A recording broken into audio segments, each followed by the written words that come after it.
Hello everyone, how's it going? My name's Adam or EposVox, and in this video I'm going to walk you through my multi-camera editing workflow in Adobe Premiere Pro. You see, there's a couple different editing styles that you can use and interchange and combine that various YouTubers that you watch may actually use. For example, the Linus Tech Tips and TLD Today, they do an A-roll where they shoot a talking head video like this discussing what they're actually saying in the video, and then they overlay B-roll footage over top of that, typically, extra shots of the product. Or there's a variant of that where you just do straight voiceover and then just have strictly B-roll of the product. And then there is the multicam setup where you do all the shooting all at once, but you have different camera angles. So that essentially acts as your B-roll, since there is, there's multiple camera angles, you can get up close shots and things like that in order to make the video seem more interesting. So I'm going to walk you through my multicam workflow here in Premiere. Now, my workflow was actually inspired by Mr. Lon Sideman over here. I watch his channel quite a bit, and he doesn't do a multicam editing workflow. He actually has a TriCaster broadcasting rig in which he records a multicam workflow live and just uses a little switcher keypad to switch between the scenes on his own, which is pretty interesting. And so that's kind of how I got the inspiration for it, but I don't really have the capability to do that live, nor do I necessarily want to, because doing it in editing gives me much more control and precision. So we're gonna set up a workflow here in Adobe Premiere Pro. Now, it's actually fairly simple to set this up, but you gotta know what you're doing, and there is a couple steps which makes it a little finicky, but it's fairly straightforward. So over here on the right, I've already separated my project file into A-roll, which is all of my A-roll camera angles, because I do actually have a couple shots of B-roll I do want to add in at various points, and then I actually have an ending shot here that'll go after the outro. Then I have A-roll, B-roll, and then GFX, which is my lower thirds, my overlays, things like that. And then I've got the main composition. Now this is going to be a 1080p composition because I do have 5 cameras and only 2 of them supported 60 frames per second. So it's going to get really funky up in here, but it's going to be fun to edit regardless. And then I went ahead and made proxy files in the Cineform codec of all of these original files, as they will edit a lot faster, because when you're doing a multicam workflow, especially if you have this many camera angles, it's gonna get a little bit laggy. So we've got all 3 monitors going here, just so you're aware. I've got a pretty cool OBS setup here if you want to learn more about that in a future video. And first and foremost, this is my actual recording from my shotgun microphone, my audio, and I need to sync these up to all of the different video files. Now, these 2, I feel like there should be more than that. Okay, so these 2 files, and there's actually a third one which I forgot to make a proxy of apparently, but these 3, or these 2 plus the other, are actually from the same angle. It was a smartphone that I recorded actually at 4K, just strapped to the side of the table. I'm not going to use it a whole lot since it's going to be a little bit wobbly because the table is super wobbly, but I do need to combine those into the same track. So the first and foremost things that we're going to do is we're going to sync up the audio. So I'm going to select the audio file and then select a specific camera angle, for example, my actual face cam from my T3i, right click and go to merge clips. And I'm going to call this A1. And it's automatically going to detect the audio tracks and match them up for me and replace the audio with the single track here. Takes a couple seconds to do that, and we're going to do that for every individual clip. However, if you want to stay organized along the way, you can go on and start making separate timelines for everything. For example, I'll call this face_A-roll, just so I know specifically what it is, because I do still need to add color grading and things like that. And then we can go through and make sure that the audio syncs up. PS1 unboxing, take 1. Yep, we are good. So then I'll go ahead and throw in an adjustment layer here, which is what I will do my color grading and color correction on. And we'll get to that in a minute. And then we'll go ahead and sync up the top camera angle here from a webcam. We'll call that A2. We've got a top cam from the camera mounted above my table. That will be A3. Side view over here will be A4.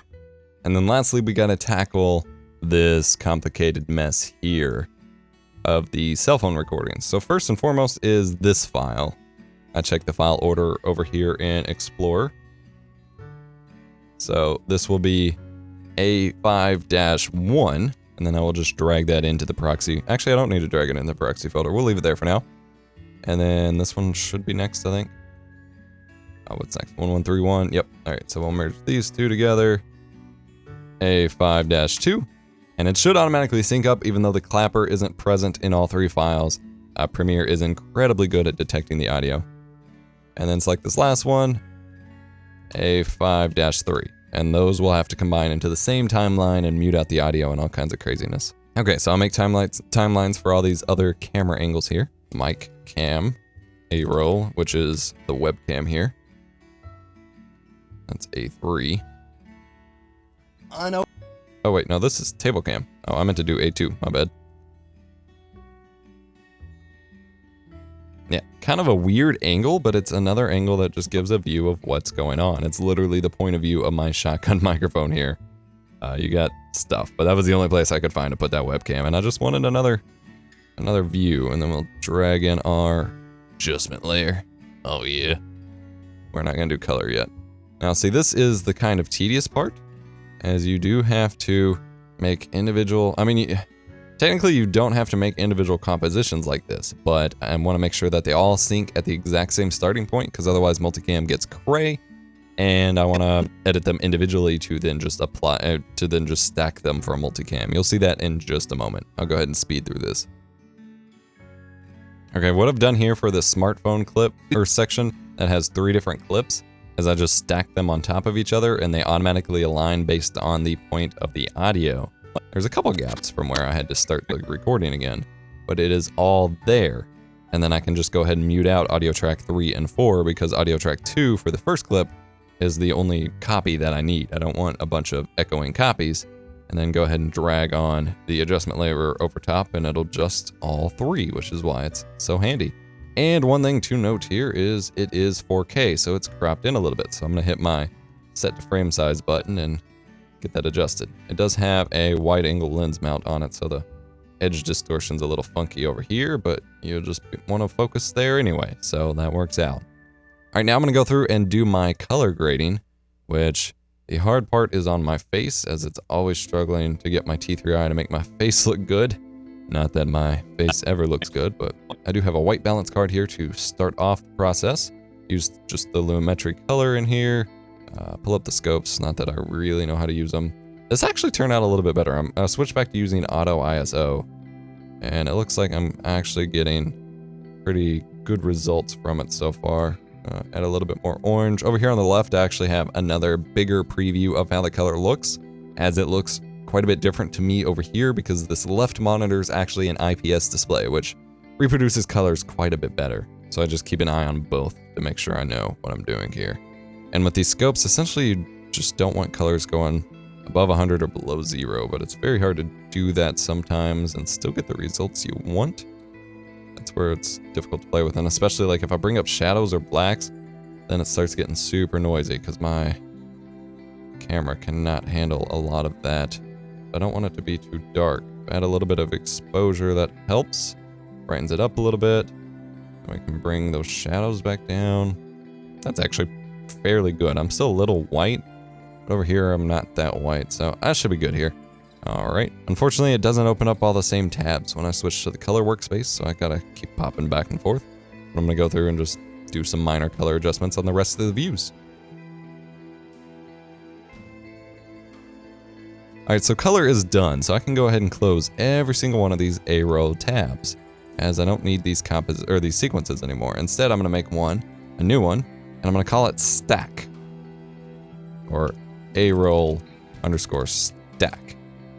In this composition, I'm going to do exactly as it implies. I'm going to take all of the sequences I made here and stack them on top of each other and then mute out the extra audio tracks. And I'm going to put the face cam A-roll in the center here, as that's going to be my leftmost multicam view once we get to that point. So I literally just dragged every single one of these sequences on top of each other and just muted out all the audio except the first track, because it is most important to get the audio synced with my face, which is this first track here, and then we're gonna close this sequence. All right, this is when we're getting into it. So you need to stack your sequences. This is how you do the multicam. This is the real tutorial part of this video. The rest is just kind of walkthrough. So you need to stack your sequences of your different cam views, and you have to sync them up. I have the advantage of my audio file being the syncing point. It's the one that starts the soonest and ends the soonest. So every single sequence lines up. If that's not the case for you, you got to do a little bit extra work to sync them up. But all of them are already all in sync for me. And just make a stack sequence and stack them together. Close it. Right click that stack sequence. Make a new sequence from clip. And we're going to just rename it to multicam. Come over here to your timeline. Click that sequence. Go to clip, multi-camera, enable. And then you're going to want to click a button that looks like this to toggle multi-camera view. Or if that doesn't show up for you because you haven't customized your panel here, I believe with this plus icon. Yeah, you can use that to customize your panel icon. Actually, you just right click, display mode, and then composite videos normal, multi-camera is what I have selected. Now right at the moment, it's all just totally black because we're at the starting point where no video has started. I'll go ahead and make this a little bit bigger. And then all we have to do is essentially play back the video file and select which scene we want to pop up. Now it gets a little funky though. So I'm gonna skip forward a little bit here. And get to where the video itself actually starts. And here you can see essentially the point of doing the multi-camera setup. This is the main view that the final video will see, and this is all of our other camera angles. Yeah, and so literally we just select between them as the video plays. But first, I just noticed I forgot to do some tweaking to that top cam I want to do, so I'm going to go ahead and do that. Since they're all nested sequences, I can just go adjust that specific sequence here, and it will apply to the whole thing. So over here, I want to flip this by 180 degrees, as been requested by you guys a little bit. I do want to crop it in a little bit, get rid of that extra space. Motion's not working here. Turn off multicam. There we go. Okay, I don't know what's out. That's the adjustment layer. So crop it in and move it over a little bit, just to give you more of what you actually want to look at there. Go ahead and close that and go back to the multicam. And it's fixed. Alright, so I'm literally just going to play back the file. And as it plays, I'm going to watch this. It's really hard because I want to watch the main view to get like the best preview. But then I miss what's happening in all of these other camera angles. And what I want to do is select right when I think I'm going to reference something at that specific point. Because there's a slight delay to when you click to when it makes the cut on the video feed and switches cameras.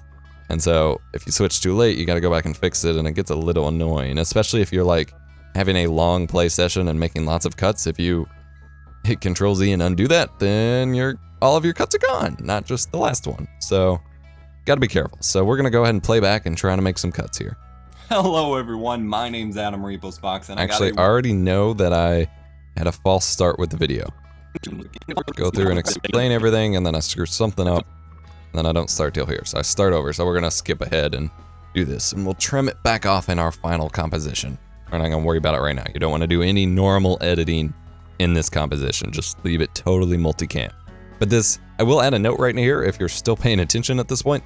This is very useful if you're doing a multiple person video or highlights video of gameplay footage. Like if you have two different views of gameplay footage, this is phenomenal to switch between views and things like that. It's awesome. And you'll get to see here in a little bit how I integrate both B-roll and this multicam video, but for now we're just touching on the multicam. How's it going everyone? My name's Adam EposVox, and I've got a really special video here today. Today we are unboxing an original, sealed, unopened PlayStation 1. This console is from the year 2000. That's when they were originally released. This thing has been untouched, unopened, unadulterated for 16 years. And I'm going to be unboxing it here on the channel for you.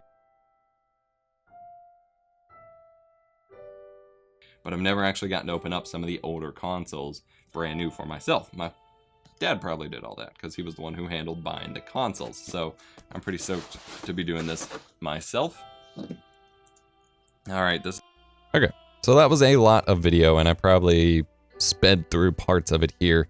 But a couple of the principles that I want to keep in mind, or want you to keep in mind with how I was choosing my shots. I'm going to make this full screen view here. Okay, so again, real quick review of the 5 shots I have going on here. This is the full frontal, just focus on my face camera. This is more of a top side view. That's a full top down view, left side and right side. Now technically you're not supposed to break the 180-degree line of the left and right side, but I think it works in an unboxing video when you're at this kind of angle. But the big things that come into play when I'm like deciding when I switch camera angles here is when I look up at the camera to say something, generally, unless I'm already showing something cool on the other views, I want to switch to my face. Since I'm actually making an effort to look at the camera and talk to it, that's when you want to make that connection with your audience and have the face-to-face going. When I start looking down at the box or pointing at the box or doing something else, that was a cool view of the knife. Then when I'm starting to look down or whatever, that's when I want to switch. You want to follow the eye, just like in filmmaking. You want to follow the eye. So when I start looking down at the box to talk about it, then we want to go down and look at the down part of the box and things like that. Like you want to have a natural flow to it and not leaving on one scene too long unless it's extremely important, as to not bore the viewer, but not switching too fast as to give them like whiplash of scene. And sometimes that happens. And sometimes you'll notice me looking up at my top camera preview to make sure everything's in the right spot. And I definitely want to make sure that doesn't come through. I did have a little hiccup where that came through on this view, but that's not as big of a deal. But I just don't want like my face staring up at the camera. I want to be looking at whatever that camera is looking at. So I'm going to run back through. So we're about halfway through the video, if you include that in bit that we're not doing. So I'm going to run through and choose some other cameras. But this is really, or choose the rest of the views. But this is really all that's essentially a part of the actual multicam selection. But then I have to go through and chop out all the empty bits, the mistakes, chop this off, do some jump cuts, and then we're going to add over the B-roll. So this is by no means all that there is for the editing of the video. This is simply all that's required to do a decent multicam chop. And you can see here, if we scroll through, there are a lot of chops going on, but I don't have to do any of those myself. It does it automatically when I choose the different cameras for the multicam view. And make sure you save often. You don't want to lose this amount of work.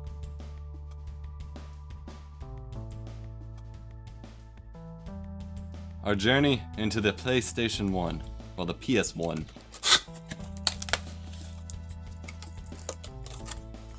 All right, there you might have just noticed if I go back here, I'm in my face cam view, I am looking up at the camera. So I want to make sure that that camera that I'm looking at is what I'm focusing, or what the multicam switches to, because that's the one that I'm consciously thinking about at the time of filming. The demo disc is stuck. Yep, and see, I didn't switch camera angles in time, and I started looking over at the side camera to make sure I was showing it, and I didn't switch, so I gotta go back and make sure I switched to it at the right time. Honestly, I got distracted looking at this right side screen, which is why I missed it. Like I said, it gets hard. No, switch. Nope, I misclicked. GG. The There we go. demo disc is stuck to the side. It was a little late, but it works. There we go. Oh, it was deliberately stuck. Nope, I did it again. I hate it when I do that. Like, I need to stop looking at the cameras. I just gotta, I guess, trust that I'm getting the right angle. I don't know. Yeah, this is just the original analog controller. May not have any vibration motors in it. Nope. See, I lifted my hands up to get that camera view, and I switched to the wrong one. So if you don't want to make a cut, you just want to switch the entire angle of a selected clip. Since this is the rest of my clip and I haven't done anything yet, I can simply select it and change the camera angle. So then it switches May not have any vibration motors to in the it. one I wanted.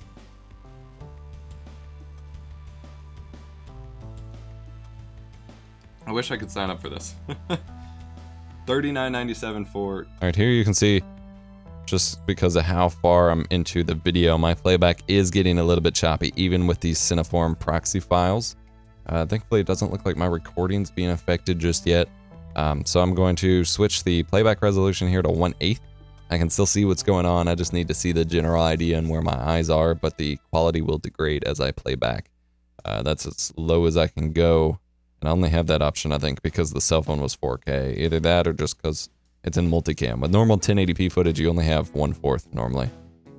All right, yeah, I cannot work with that 1/8. Never mind. All right, we are almost through the video though, so I'm just gonna speed through the rest of my multicam edits and not say anything, and we will get to the actual rest of the editing here. But we have, look at all of those chops. Chop, chop, chop, chop, chop, chop, chop. We've come a long way.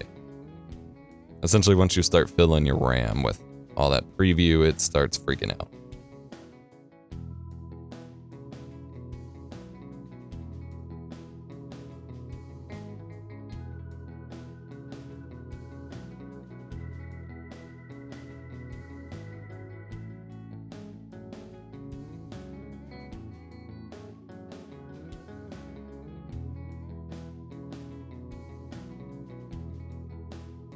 Got Amazon affiliate links where you might be able to track down one of these as well. I find a lot of good used stuff on Amazon instead of eBay these days.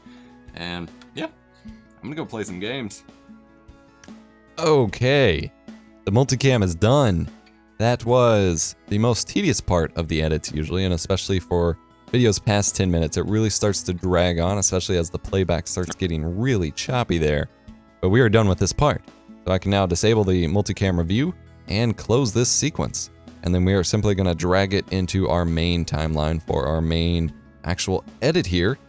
And you can see if I drag my playhead through it, it will just automatically switch all the camera scenes as if that was a pre-rendered video file, which is wonderful.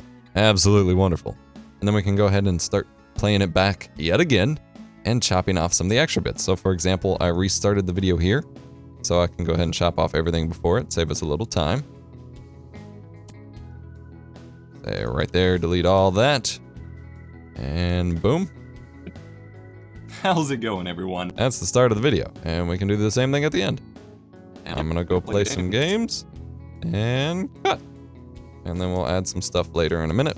Okay, so now we have essentially what would be a full sequence, and if you were efficient enough in your recording, that may be all you need, but for me, that is not the case. So now I'm gonna play back through. And again, I'm going to speed through most of this, but I'm going to play back through, and these gaps, that's not one of them, but gaps where I'm just kind of adjusting things for a minute, like that camera died, and I need to turn it back on.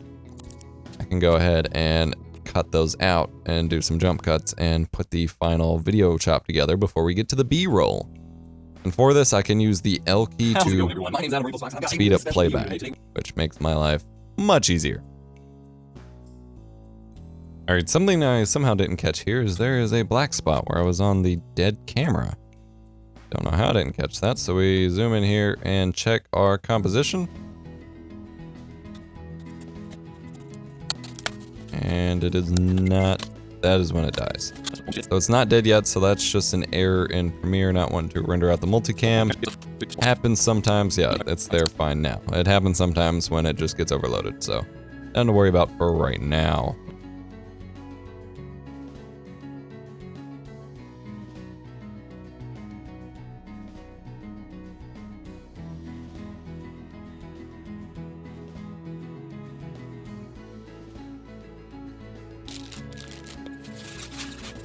Let me have here these things.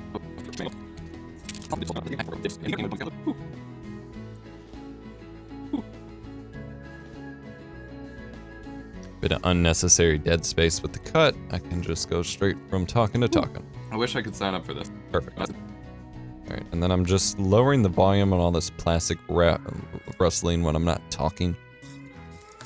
Just to make it more pleasant on the ears. Because that is not fun to hear. And I'm not talking through any of that. This is a very different power. I can just lower that quite a bit. Still leave it in there, but make it easier to hear. External power supply here.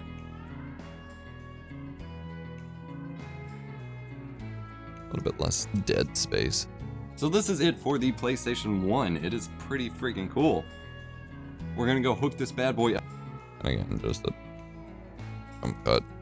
Freaking cool. We're gonna go hook this bad boy up to my brand new TV that I've been so May stoked cover to that play up with games B-roll on. as Play well. a couple games. That's the fun part about also having B-roll to work with, is you can cover up awkward cuts. Test it out and just have some fun. I am so stoked. I'm so glad I got to do this. Like this, this has been one of my dreams ever since I started doing this whole YouTube thing, was to be able to go back and unbox some stuff I never really got to experience the unboxing of as a kid, and this made me really happy. This was a fairly expensive purchase. Alright, so this is the main edit with all of the cuts applied to the multicam sequence. The final time of just the multicam part is 9 minutes, pretty much exactly. I do have a little bit I want to add on the end, but we can go ahead and start adding over a little bit more. For example, on the end here, I do have a clip of me actually playing the game, which will go on a separate audio track because I didn't record good microphone for it, just the camcorder audio, so it's going to be pretty bad. But it goes on after the end. Let's boot this bad boy up.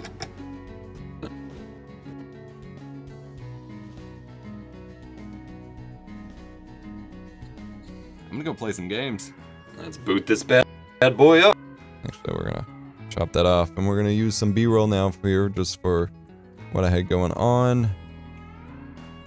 And we're gonna have to cut some bits out of it because it's pretty long, so not gonna worry about that. Open up Crash here. Actually, I do want the audio. I'm gonna drag that onto another layer.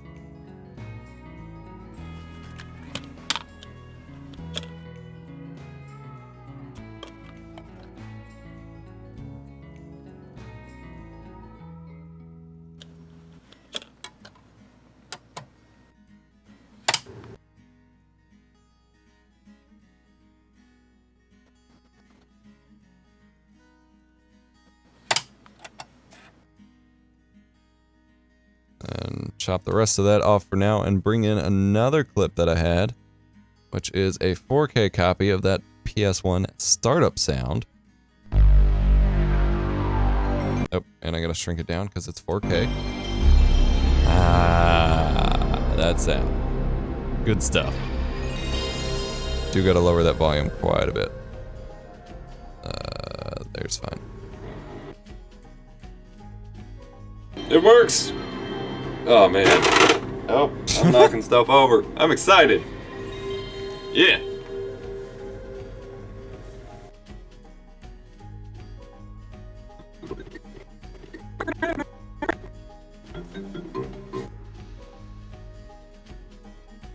And here I proceed to act like a fool. Yeah.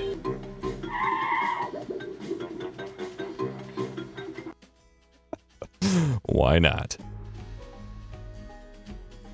Alright, then we just have a couple bits of B-roll here.